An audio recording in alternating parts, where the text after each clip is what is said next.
মানুষকে ধোঁকাটা এই রাজনীতিবিদরা সবচেয়ে বেশি দেয়। আর আমরা বাঙালিও এত অচেতন আর এত হুজুগে মাথা।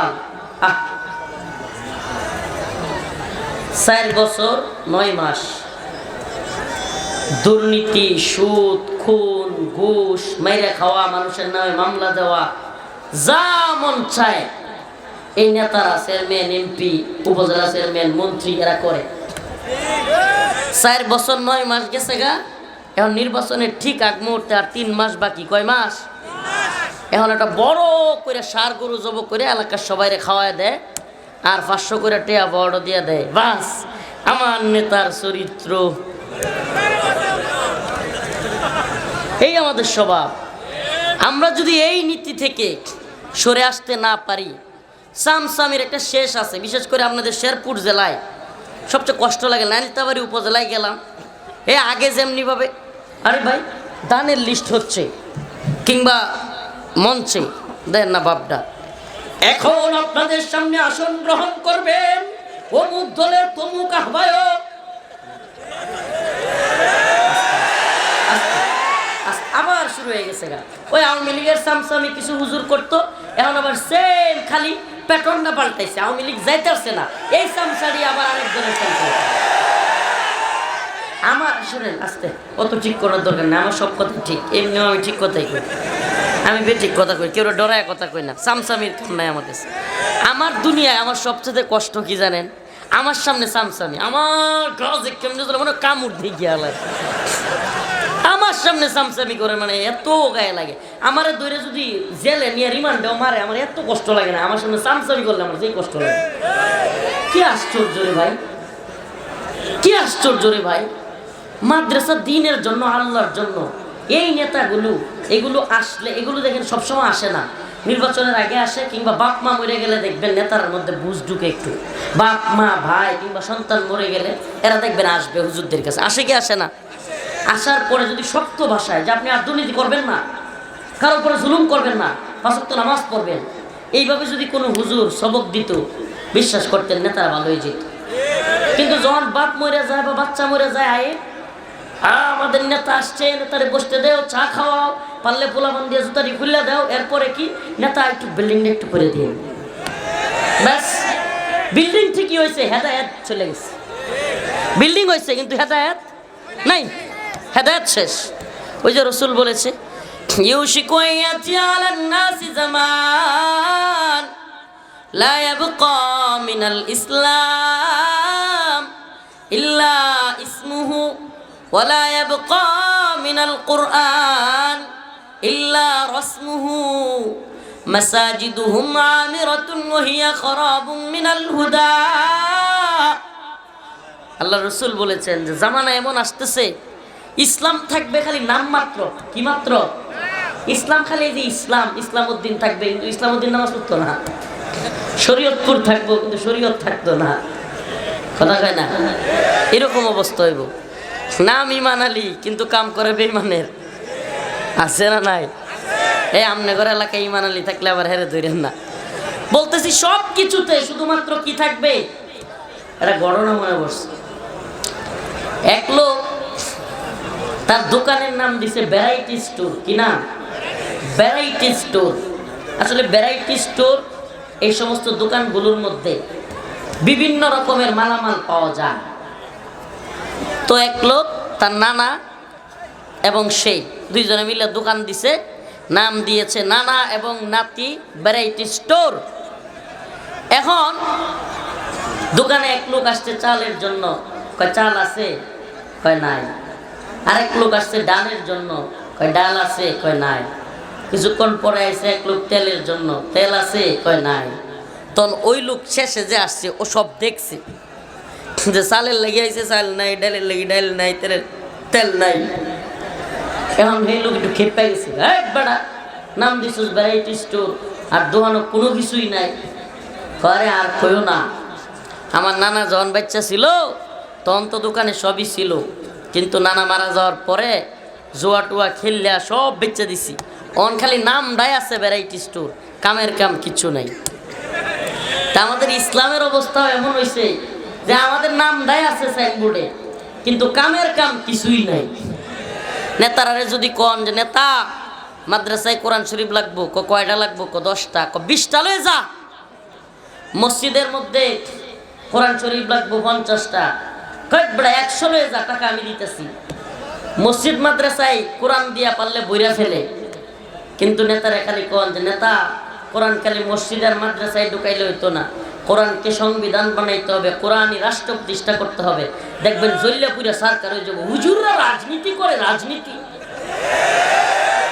তখন কি কইব এই নেতাই, কি কইব এই নেতাই, কি বলবে হুজুররা রাজনীতি করে, রাজনীতি। তো এর মতো সুদখোর, ঘুষখোর, গাঞ্জাখোর, মদখোর রাজনীতি করলে সমস্যা নাই। যখনই হুজুররা কইব কোরআন সুন্নাহর রাষ্ট্র দরকার, তো উনি আর গা জ্বলে। কেন? একটা কথা মনে রাখবেন, ইসলামী শরিয়াকে কোনো আলেম ভয় পাবে?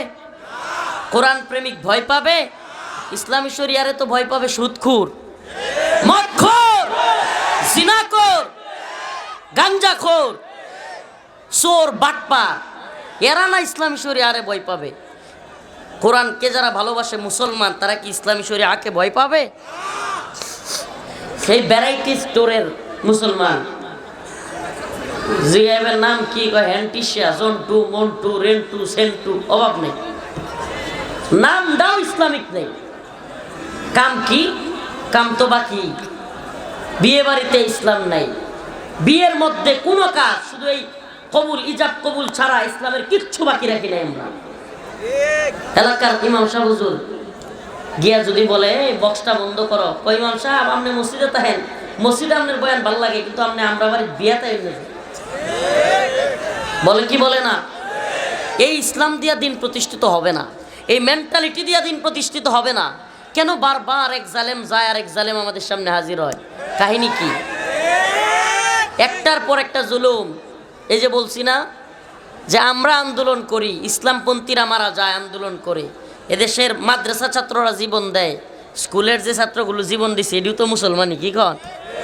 ইসলামপন্থীদের শহীদের শাহাদাতের নাজরানার মাধ্যমে দেশে হাসিনা মুক্ত হয়েছে, জালেম মুক্ত হয়েছে। কিন্তু দিন শেষে এই ইসলামপন্থীদের বিরুদ্ধে যারা অবস্থান নিয়েছে, শাহবাগী, মুস্তফা সরওয়ার ফারুকী, এরা হয়ে যায় উপদেষ্টা। তাইলে কি হলো? ওই যে ওই চরিত্র, ফাইদা রাকিবু ফিল ফুলক দাউল্লাহ মুখলিসিনা লাহুদ্দিন, সব সুর বাটপার সবগুলো একেবারে হুজুরার পক্ষে এসে বসছি। আন্দোলনটা যখন চাঙ্গা হয়ে গেছে গা, সবগুলো হুজুররা একটু নামেন, ছাত্ররা একটু নামেন। ছাত্ররা জীবন দিল। এই দেশে এই হাসিনার সরকারের সবচাইতে বেশি জুলুমের শিকার হলো আলেম ওলামারা। যেই পরিমাণে জুলুম আলেমদের উপরে করছে, এদেশের সর্বজন শ্রদ্ধেয় আলেমদেরকে কারাগার থেকে হত্যা করে বের করেছে। এদেশের সর্বজন শ্রদ্ধেয় আলেমদেরকে দাড়ি দইরা টানা হিচড়া করেছে, জেলে নিয়া, রিমান্ডে নিয়া, ফাঁসিতে নিয়া পর্যন্ত ঝুলাইছে। অথচ ওই যে আল্লাহ কইছে ফাইদা রাকিবু ফিল ফুলক দাউল্লাহ মুখলিসিন লাহুদ্দিন, যখন এরা বিপদে পড়ছিল, আপনারা দেখছেন কিনা রাস্তায় রাস্তায় আমরা শহীদ হব, ফেসবুকে পোস্ট দিয়া জালেমের বিরুদ্ধে শহীদ হয়ে যাব, শব্দগুলো কত সুন্দর না, ইসলামিক শব্দ, শহীদ, এই ধরনের শব্দ ইউজ করছে। এখন কি এই নেতাদের মুখ থেকে এখন শুনবেন বিভিন্ন দলের, আমরা মৌলবাদী চাই না। ভাষায় পিটানি দরকার না তোর মৌলবাদীর। এই বয়ান কোত্থেকে শিখছে? আগে ভারত শিখাইছে, এখন আমেরিকা শিখায়। আমরা স্বাধীন হইতে পারি নাই কিন্তু, মানে আমার কথা মনে হয় বুঝতেছেন না, না বুঝাইতে পারতেছি না। আমরা কিন্তু স্বাধীন হইতে পারি নাই। মানে আগে গোলামি চলতো পাকিস্তানের, 71-এ সেটা বাদ। এরপরে শুরু হয়েছে 71 পর থেকে একেবারে 2024 পর্যন্ত গোলামি চলছে ভারতের। কোন জায়গা? এখন শুরু হয়ে গেছে আবার আমেরিকা, ইউরোপে। তা আমরা কবে মুক্ত হমু, কবে স্বাধীন হমু? স্বাধীনতা কোনটারে কয়? আমার দেশ, আমার রবের হুকুম, আমার রবের জমিন, সবকিছু চলবে রবের কথায়। ইসলাম বিরোধী কোনো তৎপরতা হতে পারবে না। আমরা আমাদের জিনিসগুলো আমরা ঠিক করব। কোনো আমেরিকার প্রেসক্রিপশন, ভারতের প্রেসক্রিপশন এদেশে চলবে না। এইটা না স্বাধীনতা, এটার নাম কি? স্বাধীনতা। আর আপনার মতামত যদি অন্য বিদেশি রাষ্ট্রের চাপায়া দেওয়া প্রেসক্রিপশনে হয়, আপনার দেশের পররাষ্ট্রনীতি কি হবে, স্বরাষ্ট্রনীতি কি হবে, আপনার দেশ কিভাবে চলবে, উপদেষ্টা কমিটিতে কারা আসবে, এগুলো যদি বিদেশি প্রেসক্রিপশনে হয়, তাইলে আর আপনি স্বাধীন হইলেন কোথায়? তাইলে এই মীর মুগ্ধ, সাঈদ, এত শত শত হাফেজ, আলেম, স্কুল কলেজের ভার্সিটির ছাত্র জীবন দিয়া এ আমেরিকার সমকামী এজেন্ডা বাস্তবায়ন করবার লেগে দিছে। হ্যাঁ, আমেরিকানরা এখন মানবাধিকার কার্যালয় খুলতে চায়। মানবাধিকার কার্যালয় আমেরিকার বা জাতিসংঘের যে কয়টা রাষ্ট্রে আছে, ইথিওপিয়া, চাদ, উগান্ডা, নাইজার, এই সমস্ত রাষ্ট্রগুলোতে যেগুলো যুদ্ধ বিধ্বস্ত, এই সমস্ত রাষ্ট্রগুলোতে গিয়া জাতিসংঘ সহায়তার নামে সমকামিতাকে প্রচার করে। আর এখন বাংলাদেশে ওই মানবাধিকার কার্যালয় খুলতে চায়। তাহলে কি বোঝা যায় আমাদের মান তাদের চোখে বাড়ছে না কমছে? চাঁদ, নাইজার, আফ্রিকা, ওই সমস্ত রাষ্ট্রগুলোতে মানবাধিকার কার্যালয় আছে। এখন আমাদের এখানেও মানবাধিকার কার্যালয় চলতেছে, খুলতে চায়। আমরা বিরোধিতা করেছি। এখন কি করছে? আমরা যখন হুজুররা দলাদলিতে ব্যস্ত, অমুক অমুক, এইটা হানাফি, অমুক সালাফি, অমুক আহলে হাদিস, অমুক এতাতি, অমুক সাদিয়ানি, অমুক কাদিয়ানি, এইভাবে যখন ব্যস্ত, যদিও কাদিয়ানিরা তো কনফার্ম এরা কাফের, মুরতাদ, জিন্দিক। বাকি আমরা নিজেরা যে দলাদলিটা আমরা একে অপরের সাথে করতেছি, এতে করে লাভ হেদেরই। এগুলো নাস্তিকদের, এগুলো ষড়যন্ত্র, এগুলো গোয়েন্দা ষড়যন্ত্র, এগুলো অনেকে জানবেই না। হুজুরদেরকে ভিন্ন খাতে ব্যস্ত রাখা উপদেষ্টা হবে নাস্তিক প্রেমী শাহবাগীরা। এতে করে কি হবে? 4 দিন পরে এরাই আলেমদের বিরুদ্ধে। আমি অবাক হব না, আমি আগে ভাগে বলতেছি, আল্লাহ মাফ করুক, আমার আগে ভাগে জেলেও নেয়, তো আমি আগে ভাগে বলতেছি, ছোট মানুষ দেখেন, এই সরকারও আল্লাহ না করুক আবার আলেমদের বিরুদ্ধে অবস্থান নিতে পারে। কারণ কি? যদি এরা আমেরিকান এজেন্ডা বাস্তবায়ন করতে গু ধরে রাখে, মানে একবার কঠিন অবস্থায় থাকতে চায়, তাহলে আলেমদেরকে বাধ্য হয়ে নামতে হবে। আর বাধ্য হয়ে নামতে হইলে কি হবে? একটা অবস্থান, আবার সমস্যা তৈরি হবে। আর এরা আবারও চিন্তা করবে, আগে ভারতের কথায় শেখ হাসিনা হুজুরদেরকে ধরছে, এরাও চিন্তা করবে যদি এখন আর এই সামসামির কাম নাই, আমরা আমাদের অধিকার আদায় করতে শিখছি আলহামদুলিল্লাহ। এই উম্মার যুবকেরাও বুঝছে এখন আর জালেমরা জুলুম করে পার পাবে না। কিন্তু অবস্থাটা তো খারাপ হবে, দেশের অবস্থাটা। আপনি কি কল্পনা করতে পারেন? এত কিছুর পরেও এই মুস্তফা সরোয়ার ফারুকীকে এখনো বাদ দেওয়া হয় নাই। এই প্রোপাগান্ডা নিউজ, ভুয়া গুজব নিউজ ছড়ায় গেছে, কিন্তু বাদ দেয় নাই। তাইলে একজন উপদেষ্টাকে বাতিল করতেই এত এত দল, এত মত বলতেছে এই লোকটাকে রাখা যাবে না, এ মুজিববাদের লোক, এ আওয়ামী লীগের লোক, এই ভারতীয় দালাল, এই ইসলাম বিদ্বেষী আহমদ শফি রহমাহুল্লাহকে এই লোক তেতুল হুজুর বলে কটূক্তি করেছে। শাপলা চত্বরে এতগুলো খুন হয়েছে, এগুলোর পক্ষে সে সাফাই গাইছে, শাপলা চত্বর নিয়ে পোস্ট করছে, শাপলা জঞ্জাল মুক্ত, নাউজুবিল্লাহ, এই ধরনের কথা লিখছে। এরপরে এই লোক নিজের ফেসবুক পোস্টে সে সমকামিতা, এলজিবিটির পক্ষে স্লোগান তুলেছে। এত কিছুর পরেও একটা ব্যক্তি যদি শহীদদের মিছিলে, যেই সরকার গঠিত হয়েছে, কিসের মিছিলে? শহীদদের মিছিলের উপর দিয়া স্মুথলি না, আপনারা কেউ ভোট দিছে আর আপনি গিয়া সরকার হয়েছেন এমন না, বরং অনেকগুলো ছাত্র, আলেম, হাফেজ শহীদ হইয়া আপনাদেরকে বসানো হয়েছে। আর শহীদদের বিনিময়ে আমরা কি পাইছি? মুস্তফা সরোয়ার ফারুকীর মতো ভণ্ড উপদেষ্টা। এই তো স্বাধীনতার নমুনা। এটারে কয় যে ডিম পারে হাসে, খায় বাঘ ডাসে। এরা সব সময় আমাদের মাথায় কাঁঠাল ভেঙে খেতে চায়। কাঁঠাল আমাদের মাথায় চড়ি আমরা, কিন্তু ঘুষ কে খায়? কথা বুঝেন নাই? এরা খাইতে চায়। এই জন্য এই সমস্ত নিফাকি চরিত্র আমাদের সাবধানে থাকতে হবে। আমাদেরকে এরা সব সময় সুন্দর সুন্দর কথা বলবে, দেশকে সংস্কার করা হবে, এই করা হবে সে। আচ্ছা বলেন, সত্যি কথা বলবেন, আপনারা যে বিপদে পড়ছিলেন, শেরপুরের মানুষ, দুবরার মানুষ, হালুয়াঘাট, ফুলপুরের মানুষ, সবার আগে কাদেরকে পাইছেন পাশে? আলেমদেরকে না? সত্যি করেন, আমার সাথে একমত হওয়ার দরকার নেই। আলেমরা জাপায়া পড়ছিল কি পড়ে নাই? চিন্তা করেন, সব দুর্যোগে দুর্বিপাকে আলেমরা জাপায়া পড়ে, কিন্তু দিন শেষে সেই আলেমরাই নিগৃহীত হয়। সেই আলেমদেরকেই বিভিন্ন ধরনের পেরেশানিতে পড়তে হয়, সেই আলেমদেরকেই বিভিন্ন ধরনের লাঞ্ছনা, অবমাননার মধ্যে পড়তে হয়। ও উম্মার যুবকেরা, আপনাদের কাছে শেরপুরের মুসলমান জানতে চায়, ভারতীয় ষড়যন্ত্রে 21 সালে মোদিকে খুশি করতে গিয়া হাসিনা এদেশের উলামায়ে কেরামকে গ্রেফতার করেছে। আল্লাহ না করুক নতুন করেও কোন জালেম যদি দুঃসাহস দেখাইতে চায়, আমেরিকার প্রেসক্রিপশনে, আমেরিকার কথায় নতুন করে কেউ যদি আলেমদেরকে কারাগারে নেওয়ার ষড়যন্ত্র করে, আপনারা তাদেরকে দাঁত ভাঙা জবাব দেওয়ার জন্য তৈরি আছেন তো ইনশাআল্লাহ? আছেন তো ইনশাআল্লাহ? বাংলার জমিনে আমরা কোরআনী শাসন দেখতে চাই। কি শাসন? সারা জীবন এইটার থেকে হে ডাইবো, এটার থেকে হে ডাইবো, একটার পর একটা বদলাইবো, শান্তি মুক্তি কামিয়াবি আসবে না। লিখে রাখেন, চ্যালেঞ্জ করলাম, আসবে না। যদি শান্তি মুক্তি কামিয়াবি পেতে চাও তাহলে কোরআনের পথে আসতে হবে। কোন পথে? কোন পথে? সমাধান চাও যদি জীবনে মরণে, ফিরে যাও খুঁজে নাও চোখ রাখো কোরআনে। সমাধান সমাধান চাও যদি জীবনে মরণে, খুঁজে নাও ফিরে যাও চোখ রাখো কোরআনে। তবে পাবে সুখ শান্তির ঠিকানা, তবে পাবে সুখ শান্তির ঠিকানা, যদি মেনে নাও তুমি মনে প্রাণে। সমাধান সমাধান চাও যদি জীবনে মরণে, খুঁজে নাও ফিরে যাও চোখ রাখো কোরআনে। ঘরে বলো কিংবা রাষ্ট্রে বলো, ঘরে বলো কিংবা রাষ্ট্রে বলো, অশান্তি দূর করে শান্তি আনে। সমাধান সমাধান চাও যদি জীবনে মরণে, খুঁজে নাও ফিরে চাও চোখ রাখো কোরআনে। সমাধান আসতে হইলে, মুক্তি শান্তি কামিয়াবি পাইতে হলে ভাই ও শেরপুরের যুবকেরা, কোরআনের পথে আসতে হবে। আমার সাথে আওয়াজ দিয়ে বলো, প্রিয় ভাইয়েরা আমার, এই যে যুবকেরা চাকরি পাচ্ছে না, ভার্সিটি থেকে কলেজ থেকে গ্রাজুয়েট করতেছে, পড়াশোনা করতেছে, মাদ্রাসার তালিবুল ইলমরা বিভিন্ন মাদ্রাসা থেকে দাখিল কামিল পাস করতেছে, বিভিন্ন মাদ্রাসা থেকে মাওলানা হচ্ছে, দাওরায়ে হাদিস পাস করতেছে, কিন্তু যোগ্যতা অনুযায়ী চাকরি কোনো জায়গায় মিলতেছে না। 10-15 লাখ টাকা ঘুষ দিতে হয়, তারপরেও চাকরি মিলতেছে না।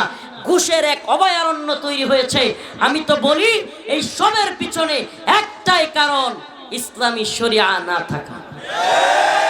প্রিয় যুবক ভাই, প্রিয় দায়ী, প্রিয় ইমাম, প্রিয় খতিব, প্রত্যেকের মাথায় আসুন না এই কথাটাকে ঢুকাই, এই কথাটাকে ছড়ায় দেই।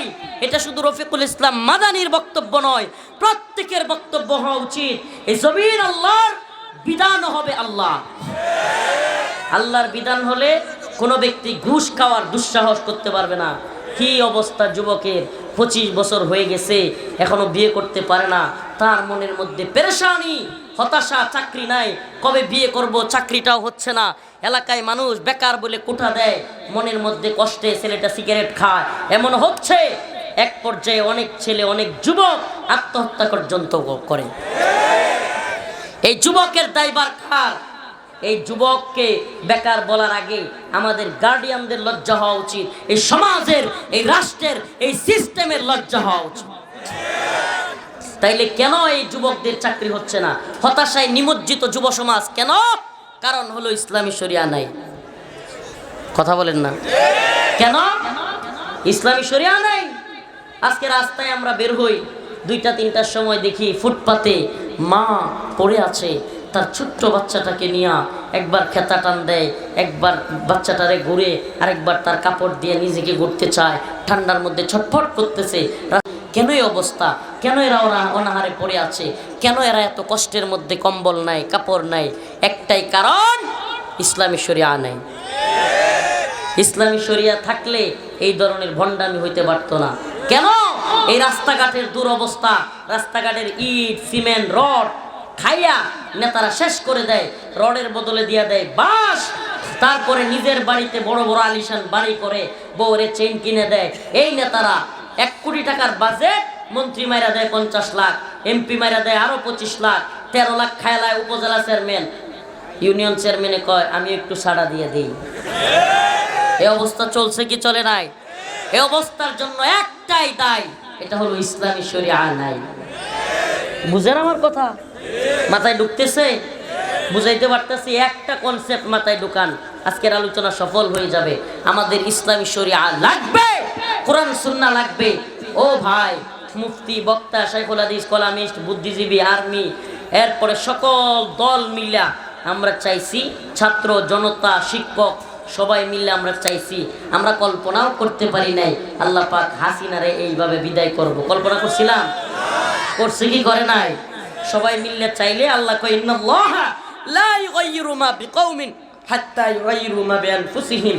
ততক্ষণ আমি কোনো জাতিকে পরিবর্তন করি না, আল্লাহ করেন না, যতক্ষণ না সে জাতি নিজেদের পরিবর্তন চায়, নিজেরা চেষ্টা করে। আমরা পরিবর্তন চেয়েছি, চেষ্টা করেছি, আল্লাহ পাক দিয়েছেন। ঠিক কি ঠিক না? অতএব আমরা যদি কোরআন সুন্নাহের জন্য চেষ্টা করি, কোরআন সুন্নাহ আমরা পাবো কি পাবো না? পাবো কি পাবো না? সমাজের প্রত্যেককে বুঝান, প্রত্যেক ইমাম সাহেব হুজুর মুসল্লিদেরকে বুঝান, খতিব সাহেব আপনার মসজিদের মুসল্লিদেরকে বুঝান, ও ছাত্র ভাই বন্ধুকে বুঝাও, শিক্ষক সহপাঠীদেরকে বুঝান, আপনার ছাত্রদেরকে বুঝান। আসুন না আমরা একটা কোরআনের সমাজ, কোরআনের রাষ্ট্র তৈরি করি। কি হবে? কোরআনের রাষ্ট্র তৈরি হলে 3 বছর, মাত্র 3 বছর।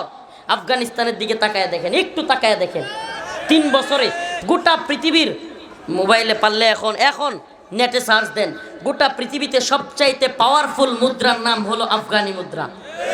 সুবহানাল্লাহ কয় না? কয় বছরে? এটা আমাদের বক্তব্য না, এটা একেবারে অর্থনীতির যে প্রধান, কি কয় এটা রে আমেরিকায়, ওই অর্থনীতির প্রধান, ওখান থেকে ঘোষণা দেওয়া হয়েছে বর্তমানে সবচাইতে দ্রুত উন্নতিশীল পাওয়ারফুল মুদ্রার নাম হলো আফগানি মুদ্রা। কয় বছর লাগছে? আরাম করে কত চেতনা গিলাইলো 50 বছরে। অমুক চেতনা, তমুক চেতনা, মুক্তিযুদ্ধের চেতনা, বাঙালি চেতনা, কত চেতনার ট্যাবলেট খাওয়াইছে না? এই চেতনার ট্যাবলেট 50 বছর খাওয়াইয়া এখন আমাদের দেশের টাকা পয়সা অর্থনীতি সব ফুকলা করে লাইছে। কি করছে? ফুকলা, নাই কিছু নাই, টাকা পয়সা সব চুরি চিন্তায় বাটপারি কইরা আর খালি চেতনার ট্যাবলেট গিলাইছে। কিসের ট্যাবলেট?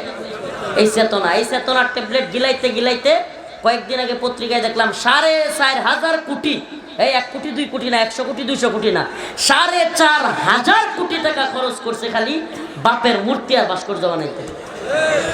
চিন্তা করা যায়? এই হলো চেতনার ট্যাবলেট। মানুষ মরে ফুটপাতে না খায়া, আর চেতনার ট্যাবলেটওয়ালারা 100 বর্ষ পূর্তি উপলক্ষে মুজিবের শত কোটি টাকা খরচ করছে খালি মুজিবের 100 বর্ষ পূর্তিতে ফটকা ফুটায়া। এই তো চেতনার ট্যাবলেট। আফগান মোল্লারা চেতনার ট্যাবলেট বেছে না, এরা ঘর থেকে অফিসে যায় হাইটা, পায়ে হাইটা, মন্ত্রী ঘর থেকে পায়ে হাইটা অফিসে যায়, ছোট সাইকেল দিয়া যায়, রিক্সা দিয়া যায়। সুবহানাল্লাহ, সুবহানাল্লাহ কয় না? এ যুগেও হযরত ওমরের মতো রাতের অন্ধকারে মানুষের বাড়িতে বাড়িতে গিয়া খবর নেওয়া লোক দেখতে চাও? আফগানের দিকে তাকাও। চেতনার ব্যবসা বন্ধ, এবার কোরআনের ব্যবসা চালু হোক। এই চেতনা ব্যবসা বন্ধ হোক, কোরআনী ব্যবসা চালু হোক। আসুন আমরা কোরআনের আওয়াজকে সব জায়গায় ছড়াইয়া দেই, এই নিফাক মুক্ত প্রকৃত ঈমানী চরিত্রওয়ালা জিন্দেগি গঠন করি। রাজি আছেন ইনশাআল্লাহ? রাজি আছেন ইনশাআল্লাহ? এই কোরআনের সাথে থাকলে কোরআনের মাদ্রাসাটার পাশে থাকতে হবে না? মাদ্রাসাওয়ালারা নতুন প্রতিষ্ঠান বাহরুল উলুম আরবি গ্রামার মাদ্রাসা ইসলামী গবেষণা কেন্দ্র, এই কোরআনের গবেষণা কেন্দ্রে আপনাদের কাছে আজকে এই প্রতিষ্ঠানের কাজ চলতেছে।